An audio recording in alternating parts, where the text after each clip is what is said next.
hello, hello. Thank you for tuning in to another episode of Riding the Wave. This is the urban surfer Glenn T. Hopefully you guys are geared up for the new year's coming in less than 48 hours. Again, where did 2018 go? Hopefully everybody out there is being safe. If you want to catch me, you can catch me out there. My Facebook is rtw.podcast. My Twitter hold is Glenn_town, and my Gmail is ridingthewave.podcast@gmail.com. You can catch me on iTunes, Stitcher, Podbean, SoundCloud, YouTube, Spreaker, and Spotify. More venues to come. Website is coming soon. So what are we doing here for the 2019? Hopefully you guys been tuning in. Thank you for any comments, suggestions, questions that you have so far. I love when people interact with me. That is what makes the world go round. For those who are just tuning in to Riding the Wave, these are my perceptions, my realities. These are all of my own. I do follow what I believe. My mission is only to change one mind a day in a positive way. If I can do that, I've done my job.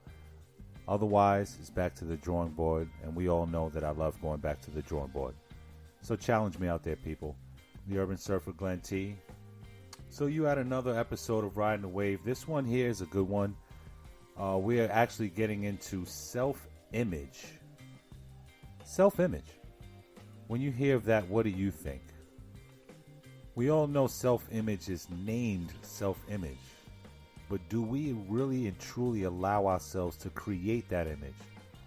Or do we give it to everyone else to define it for us? What do you think? Something highly overlooked. Something that we use very cliche. Self-image. What do we base it on? Are these based on our own thoughts, our own perceptions, our own ideas? Are they based on the world around us and how people think about us? Or what we should be like? How many of you guys out there really take a self-assessment and really and truly, honestly, sit there and think to yourself, who am I? What are the things that I like? What are the things that I don't like? Why do I like them? Why don't I? How many people can honestly say that they do that? I mean, life is truly busy. We have jobs, we have obligations, responsibilities, families, etc. How often can you truly stop and ask yourself, who am I?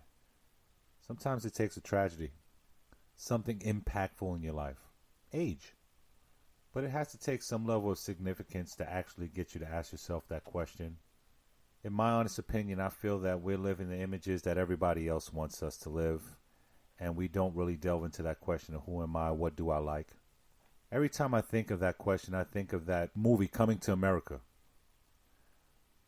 where, Eddie Murphy asks the person, asks his potential wife. He asks her, what do you like? She said, whatever you like. What food do you like? Whatever you like. And how often do people actually do that? Maybe not to that extreme, and that's why quite a few people laughed about it. And, it's a movie. But in reality, how often do you shirk yourself just to fit an image that somebody else sees you as? Or just to portray this role that you truly don't live? You see it every day. People drive these cars, wear these clothes. How many people like nice things? How do you know it's nice? Are these things nice because you say they're nice? Or are they nice because society does? See, these are all questions that tie into who am I, self-image. Do you really like Mercedes-Benz? Do you really like Lexus or Hondas? Do you really like sushi or green tea? How many of you like smoothies and alfalfa shakes? There's some people out there that actually, they like that stuff. But I promise you, there's a population of people out there that are doing it. They're consuming these things just because they want to portray a certain image. People drive certain cars, read certain books, eat certain foods, go to certain schools, teach their kids certain lessons because they have a lack of understanding of who they are. But it's good when you actually live long or you go through something because it kind of makes you take a self-assessment. Gives you that time, that space from society to just sit back and ask yourself a few questions. One of those questions, and the most important questions, is who am I? Am I that person that other people tell me I should be, or am I who I want to be? A lot of times we suffer from that, right?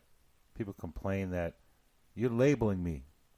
You're making me to be a certain way, or you're pointing your finger at me because you look at me a certain way. You're stereotyping me. You're typecasting me. You're pointing me out. You're making me a typical. And in a lot of cases, these things can be true. But there are cases where a person will complain about it, right? But you would look the look, or you would act the act. In whatever walk of life it is, because we don't have to really split hairs and offend one crowd and not the other, and vice versa. The important part is that people tend to complain about things like this, getting the fingers pointed at them, and you're just an image that society wants you to be, and that's why the fingers are now pointing, because they can identify it as such. Ask yourself, do you really like coffee? You drink it every morning, but is that a drink that you really like to drink, or is it that you're drinking it because everybody else is doing it, or you should be drinking it? It's a morning beverage. I can drink coffee at night, personally. Another story. Let me ask you guys, if we haven't been living up to our own images and other people have been labeling us and we've been living these lifestyles or walking these walks that society perhaps have built for us, how do we break that mold? What do we do? How do we get from this? First, you just got to take your time and ask yourself something that simple. Who am I? Do I believe in the religion that I'm practicing? Do I like the foods that I like? Why am I celebrating these holidays? Why did I buy that car? Why did I go to that school? But ask yourself these questions. You don't have to get totally consumed and just start becoming a hermit of some sort and asking yourself these questions and being a recluse. But give yourself a little bit of time to actually do that pondering, to think about it. Who's setting that self-image for you? Is it you or is it society? Is it standard to drive Audis and Mercedes-Benzes and BMWs or Hondas and Toyotas and Nissans? When everybody gets a certain age, do they have to get married? Do they have to take a drink? Do they have to go to that party? Is that who you are?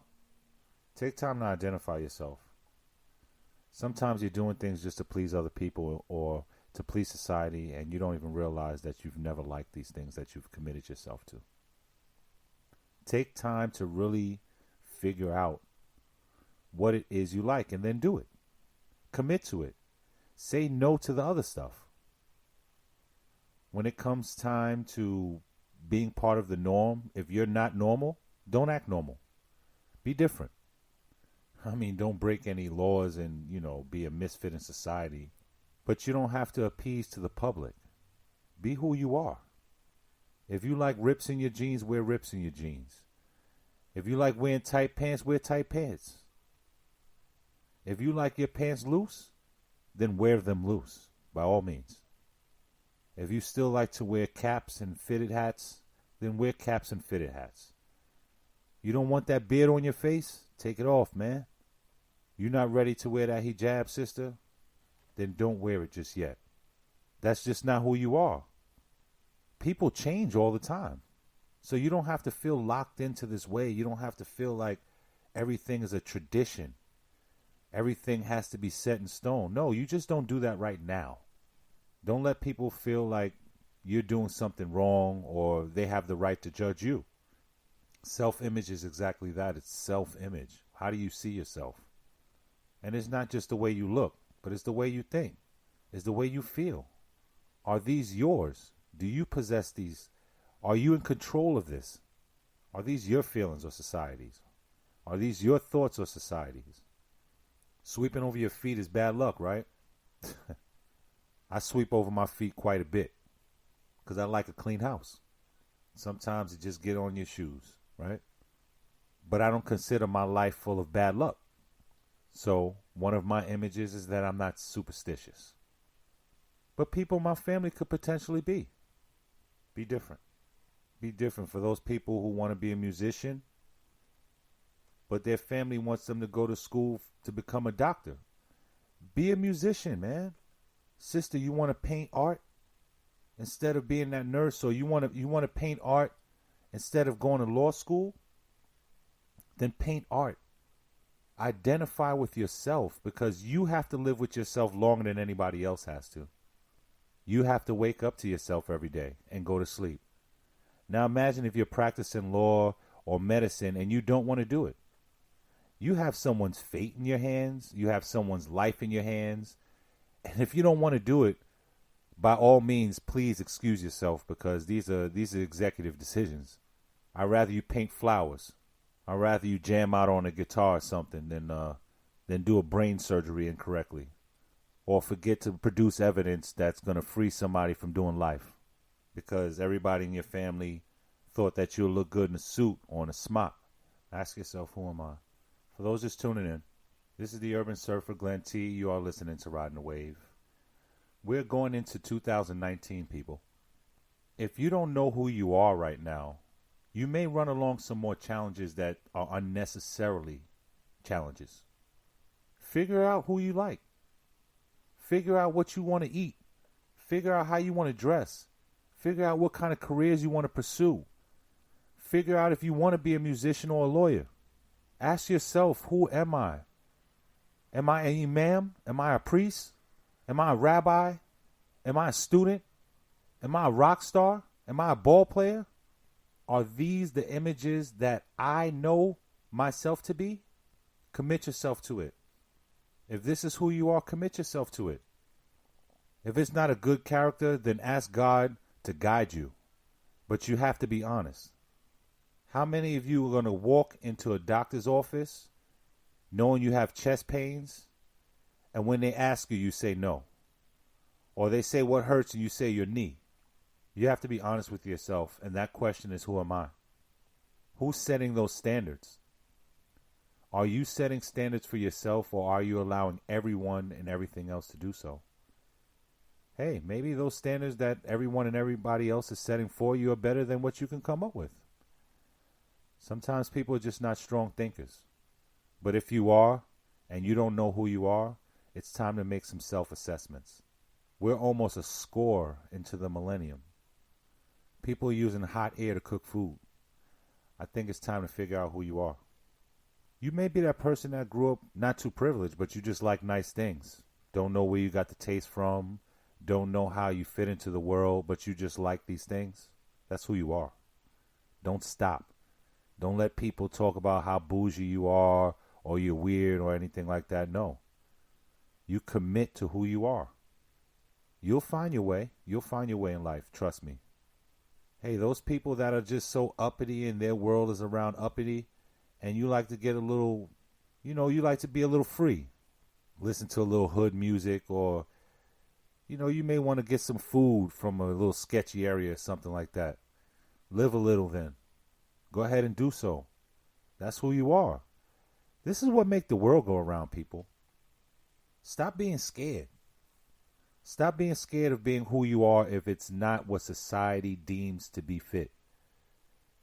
Don't be a psychotic, crazy person, because, if you're that way already, then you're probably not making good decisions regardless. But if you're a person who's well-rounded, give yourself that opportunity to find out if you're actually doing what society wants you to do, or if you're doing what you want to do. Who's more important? I think if you're a logical thinker, you know what the parameters and the laws are. I think you can be who you are without actually being a lawbreaker or someone that's actually going to, cause chaos in society. You may want to dye your hair blonde, man. That's you. Cut the sides off or something. That's you. Some dudes may want to wear big beards. Some dudes may want to wear no beards. That's you. That's who you are. Don't wear a beard because your girlfriend says wear a beard. Don't wear a beard because your wife says wear a beard. Wear a beard because you want to wear a beard. Don't wear a beard. Everybody in society now got big beards, so you want to be down? No. Take it off if that's not who you are. Wear it when you're ready. You sisters have these hairs that are just like, you like the short haircuts. You like to have the mohawks and things like that. But yet, traditionally, a woman's supposed to have long, flowing hair and stuff like that. Don't worry about tradition. Do what you identify best with. Why? Because you're going to be the most comfortable in your skin. You're going to optimize. You're going to do and be the things that you want to do and be because you're no longer scared. You're not scared of you. You're not scared of society. You're not scared of being judged. You're not scared of what people have to offer. You realize that people are just as fragile as you. And then they're worrying about what society thinks about them if they agree with you. You be the pioneer of that cause. Don't let nobody overshine you and shadow you out because you don't want to make the decisions you feel are fit. Trust yourself. It doesn't take much. It doesn't take much to be who you are. It just starts with a simple question. Who am I and who set those parameters? Me or society? If you can answer those things, you're on a good track already. Honestly speaking, life is not as hard as we think it is. It is what we make of it. Stop being afraid to be who you are. Go ahead and express yourself. Spread your wings. Let the world feel your presence. We only get one round here in this worldly life, and the rest is the hereafter. So if you're not ready to meet the hereafter, make this life here as good as you possibly can, just to ensure that your hereafter is even better. Be good. Be great. Again, this is the Urban Surfer Glenn T, just trying to get you back at shore in a nice, smooth, and comfortable way. Get to where you're going safely, and thank you again for riding the wave with me. Be safe.